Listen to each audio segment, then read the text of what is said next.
তুংতুং একজন কর্মকার ছিল। তার হাত ছিল অনেক শক্তিশালী, কিন্তু ভাগ্য ছিল খুবই খারাপ। তুংতুং একজন কর্মকার হওয়ার সাথে সাথে সে একজন নেশাখোরও ছিল। সারাদিন পরিশ্রম করার পরে সন্ধ্যাবেলা আরজু ভাইয়ের শপে চলে যেত, তারপরে একটি মদের বোতল কিনতো আর সেটা খেতে খেতে সে বাসায় ফিরতো। অন্যদিকে তুংতুং এর স্ত্রী আর তার ছেলে দুইজনই অপেক্ষা করত। তুংতুং একজন নেশাখোর তো ছিল, কিন্তু সে বেঈমান ছিল না। তুংতুং তার ছেলেকে আর তার বউকে তার নিজের জীবনের থেকেও বেশি ভালোবাসতো। তুংতুং এর এই পৃথিবীতে তার বউ বাচ্চা ছাড়া আর আপন বলতে কেউই ছিল না। তুংতুং এর স্ত্রী তুংতুংকে সবসময় একটা কথাই বলতো, তুংতুং, মদের থেকে কি আমরা বেশি প্রয়োজন না তোমার? যদি তোমার কিছু হয়ে যায় তাহলে আমরা কিভাবে বাঁচবো? তুংতুং ওই একটা বিষয় নিয়ে সারাদিন চিন্তিত থাকতো, কালকে যদি আমার হাতের কিছু হয়ে যায় তাহলে আমার বউ বাচ্চা না খেয়ে থাকতে হবে। আর এই চিন্তায় ভোলার জন্য সে মদ পান করত।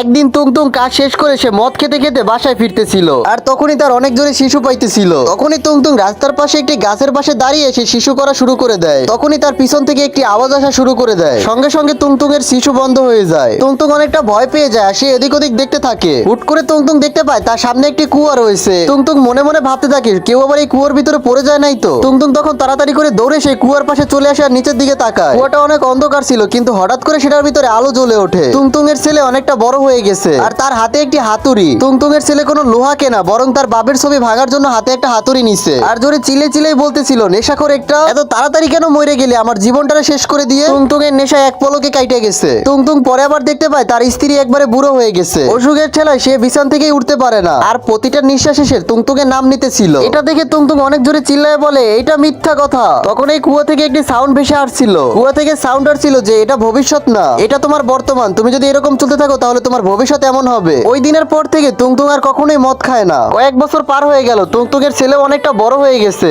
তুংতুং এর ছেলেও একজন ভালো কর্মকার হয়ে যায়। তুংতুং এর ছেলে বলল, বাবা, তুমি এক রাতের ভিতরে এতটা পরিবর্তন কিভাবে হলে? তার আগে বন্ধুরা, অনেক কষ্ট করে ভিডিও বানাই, তোমরা ভিডিওতে একটা লাইক দিয়ে চ্যানেলটাকে সাবস্ক্রাইব করে দাও। লাইক সাবস্ক্রাইব করলে তো তোমাদের হাতে ব্যথা হবে না, উল্টা আমার ভিডিও বানানোর আগ্রহটা আরো দ্বিগুণ বেড়ে যাবে। তুংতুং বলল, বাবা, ওই দিন রাত্রবেলা আমি আমার নিজের মৃত্যু দেখছিলাম, আর তার থেকেও বড় ছিল তোমার এক আকাশ পরিমাণের ঘৃণা ছিল আমার প্রতি। বন্ধুরা, ভবিষ্যৎ কোনো কুয়ার ভিতরে দেখা যায় না, নিজের কর্মই হচ্ছে নিজের ভবিষ্যৎ। আজকে তুমি যে রকমের করবে তোমার ভবিষ্যৎ ঠিক কেমনই হবে। বন্ধুরা, তোমার ভাইয়ের 1 লাখ সাবস্ক্রাইবার হইতে আর মাত্র 14,000 সাবস্ক্রাইবার লাগে। ভিডিওটা যদি একটু ভালো লাগে তাহলে একটু কষ্ট করে চ্যানেলটাকে সাবস্ক্রাইব করে দিও প্লিজ।